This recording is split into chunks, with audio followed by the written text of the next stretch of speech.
Bem-vindo ao programa Jesus está voltando. Hoje o Senhor me impulsionou novamente a levar uma mensagem de fortalecimento para você que está aí do outro lado, que está passando muitas lutas e às vezes pensa que está sozinho na batalha. Não, não está. Nós temos um Deus que tem pelejado por nós, que tem estado ao nosso lado mesmo sem o vermos, mas nós temos saído vitoriosos. Eu vou ler primeiramente uma passagem aqui, em Mateus 25, para depois levar a palavra. Mateus 25 está dito: Então o reino dos céus será semelhante a 10 virgens, que tomando as suas lâmpadas saíram ao encontro do esposo. E 5 delas eram prudentes, e 5 loucas. As loucas, tomando as suas lâmpadas, não levaram azeite consigo, mas as prudentes levaram azeite em suas vasilhas, com as suas lâmpadas. E tardando o esposo, tosquenejaram todas e adormeceram. Mas, à meia-noite, ouviu-se um clamor. Aí vem o esposo, saí-lhe ao encontro. Então todas aquelas virgens se levantaram e prepararam as suas lâmpadas. E as loucas disseram às prudentes: Dai-nos o vosso azeite, porque as nossas lâmpadas se apagam. Mas as prudentes responderam, dizendo: Não seja caso nos falte a nós e a vós, ide antes aos que o vendem e comprai-o para vós. E tendo elas saído comprá-lo, chegou o esposo, e as que estavam preparadas entraram com ele para as bodas, e fechou-se a porta. E depois chegaram também as outras virgens, dizendo: Senhor, Senhor, abre-nos. E ele respondendo disse: Em verdade vos digo que não vos conheço. Vigiai, pois porque não sabeis o dia nem a hora em que o Filho do Homem há de vir. Essa parábola é muito conhecida, muito pregada nos púlpitos, mas é uma verdade que nós precisamos estar atentos, principalmente nesses dias tão difíceis em que nós estamos vivendo. É preciso estarmos com as nossas vasilhas com azeite e termos a reserva também. Muitos estão tombando no campo de batalha, porque estão totalmente sem azeite, porque estão olhando só para os problemas e não estão olhando aquele que resolve todos os problemas. Vigiemos, porque os dias são muito maus. Cada um dos verdadeiros servos de Deus que eu conheço, nenhum deles está com a vida mansa. É um problema atrás do outro, um ataque atrás do outro. Mas não desvaneça. Você não está sozinho. Não é só você que está apanhando nesta terra. O que foi que o Senhor nos disse? No mundo tereis aflições, mas tende bom ânimo. Eu venci o mundo. É diferente do evangelho que está sendo pregado aí, que aceite a Jesus, você vai ter uma casa, um apartamento, vai ter dinheiro, você vai deixar de ser empregado e ser empresário. É totalmente diferente desse evangelho antibíblico. Não desvaneça. Continue firme. E se você estiver vacilando, caindo no pecado, só tem um que vai resolver o seu problema: o Senhor. Entre no seu quarto, feche a porta, clame a Ele, rasgue seu coração para Ele, diga que você não tem forças para se livrar desse pecado. E o Senhor vai agir. Porque existe uma grande diferença entre você pecar sem querer pecar, lutando contra a sua própria carne, e você pecar estando gostando daquilo que está fazendo. Quando você se arrepende, quando você clama, quando você chora e pede a intercessão do Senhor, Ele age rápido. Porque Ele sabe que nesse ponto você não tem forças para vencer o pecado. Não podemos estar caminhando entre dois caminhos. Está chegando a hora em que nós vamos partir. E é preciso que as nossas vasilhas estejam com azeite. Não deixe secar. É por isso que o Senhor tem me impulsionado a levar de vez em quando essa mensagem alentadora, para você ver que você não está sozinho. Todos nós estamos sofrendo ataques. No dia 4 de dezembro eu tive um ataque violento de uma gastrite violenta que eu nunca tinha tido. Uma gastrite emocional por causa da preocupação com as minhas tias idosas. Mas eu não baixei a guarda. Nós não estamos imunes disso acontecer conosco. E mesmo adoentado, fui chamado para pregar 3 vezes, levar uma palavra do que está acontecendo ali no Oriente Médio e fui fazer a obra de Deus. Porque o tempo urge. As pessoas estão dentro das igrejas, mas com a vida totalmente fora de Deus. Eu costumo dizer que é uma grande diferença entre ser evangélico e ser servo de Deus. Evangélico todo mundo é hoje em dia. E aí se prostitui, bebe, rouba, faz falcatruas, adultera, mas está ali dentro da igreja. Mas ser servo de Deus é outra história. São aqueles que estão sendo fiéis. São aqueles que não estão negociando o seu princípio de fé. Não estão negociando a sua salvação. Não estão negociando a sua coroa. É uma diferença muito grande. As igrejas estão cheias. E por que não vemos o poder de Deus? É porque a maioria está brincando e achando que Deus é menino, que é um boneco, que na hora do arrebatamento ele vai passar a mão na cabeça e dizer: não, eu entendo a sua humanidade, eu vou levar você. Não vai. A palavra de Deus diz: sede santos porque eu sou santo. Sem santidade não veremos a Deus. Então, se você está nesse estágio que não tem força nenhuma para se erguer, está rastejando, clame ao Senhor, porque Ele vai te ouvir. Os dias têm sido duros, muito duros. Tenho ouvido e visto casos que eu digo: meu Deus, nós estamos clamando, nós estamos chorando, mas não desvaneçamos na fé. Você não pode parar. Estamos a um palmo, a um passo do arrebatamento. Não ceda ao inimigo. Não ache que Deus lhe abandonou. Não. Ele está contemplando as nossas dores. Ele está contemplando o nosso choro.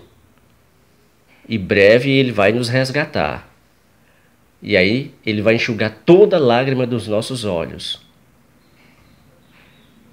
Não é só você que está sofrendo. Todos nós estamos, de uma maneira ou outra, estamos sendo atacados pelo inimigo. Porque veja como é fácil para o inimigo. As igrejas estão cheias. A maioria das pessoas brincando com Deus. E poucos são os que estão cientes de que nós estamos à beira de subir e estamos levando uma vida íntegra. Quem é mais fácil o inimigo atacar? Os outros que estão brincando já fazem o jogo dele. Então ele diz: vamos centrar fogo nesses aqui, que ainda estão lutando pela sua própria salvação. Por isso que o ataque tem sido intenso, porque o inimigo sabe que depois do arrebatamento ele só vai ter mais 7 anos e será preso. Por isso que ele está destruindo a humanidade com guerra, com mortes, com perversão, com tudo quanto não presta. E nós estamos nesse mundo ainda. Nós não estamos livres dos ataques do inimigo. Mas olhe para trás e veja quantos livramentos Deus já não te deu. Eu contei aqui o livramento que eu tive, e se você não viu, veja. Você que é novo no canal, veja o vídeo. Vivi o Salmo 34, quando 2 ladrões adentraram no portão da minha casa com um revólver, mas Deus agiu e eles tiveram de sair correndo. E essa semana mesmo, coloquei o carro na oficina para uma revisão, saiu ótimo e perfeito. Quando eu estou na estrada, a 60 por hora, piso no freio. Cadê o freio? Sem freio. Mas Deus deu o livramento. Então veja que tudo isso que a gente acha que acontece são ataques do inimigo. Mas para ele nos tocar, tem que passar por Deus e pelos anjos do Senhor, porque a palavra do Senhor diz: os anjos do Senhor acampam do lado dos que o temem e o amam. Então entenda que você é precioso para Deus, que o Senhor desceu da sua glória, derramou o seu próprio sangue, para que um dia nós estejamos lá com Ele. Agora imagine nós, pecadores, que pecamos todos os dias, ainda estamos nessa geração adâmica, fazemos parte dela. Mas nós temos um advogado, que quando nós pecamos, corremos para o Senhor e pedimos a sua misericórdia, e Ele nos atende. Ele diz: Pai, eu derramei meu sangue por aquele ali. Ele é meu, ele me pertence. Ele está clamando, ele está pedindo perdão. E aquele que reconhece o erro e pede a misericórdia, o Senhor atende, o Senhor ouve. Por isso, se você está nesta situação, levando uma vida de pecado, sem querer estar pecando, mas alguma situação o inimigo tem prendido você, clame ao Senhor, enquanto há tempo, porque a porta da graça está quase fechando, e depois que fechar, será o pior período da humanidade. Se os que estão dentro das igrejas hoje conhecessem a palavra de Deus, soubessem do que vai ser a tribulação, se converteriam dos seus pecados. Porque será um tempo único, jamais aconteceu e jamais acontecerá. Então, se você está nessa situação, lutando contra a sua própria carne, só tem uma saída: clame ao Senhor. A palavra do Senhor diz: clama a mim e responder-te-ei. Lá em Jeremias 33:3. Clama a mim e responder-te-ei. Então não desvaneça da sua fé. Mantenha o azeite na sua vida, mesmo fraco, mesmo sem forças, mas não se desvie do caminho do Senhor. Não interessa qual é o problema que você está passando. Não é desculpa para se desviar do Senhor. É só você olhar para a Bíblia e os exemplos que existem de pessoas que sofreram. Para que maior exemplo do que José foi correto ao Senhor, evitou o pecado e até preso foi. E olha o propósito que Deus tinha para ele. Daniel, um grande profeta, foi levado como escravo. E tantos outros exemplos, os profetas, Jeremias, Zacarias, os apóstolos, todos foram mortos. Nós não temos desculpa para nos desviarmos dos caminhos do Senhor. Quem feriu foi o homem, não é Jesus. Eu costumo sempre dizer isso. Se alguém leva uma patada, um coice, digamos assim, sendo bem rude na palavra, dentro da igreja, não foi o Senhor que fez isso, foi o homem. Então, acorde, porque nós estamos muito, mas muito próximos de sermos levados. Mas antes disso, o Senhor tem falado nos 4 cantos do planeta, que vai abalar este planeta, que vai ser um exemplo da sua ira.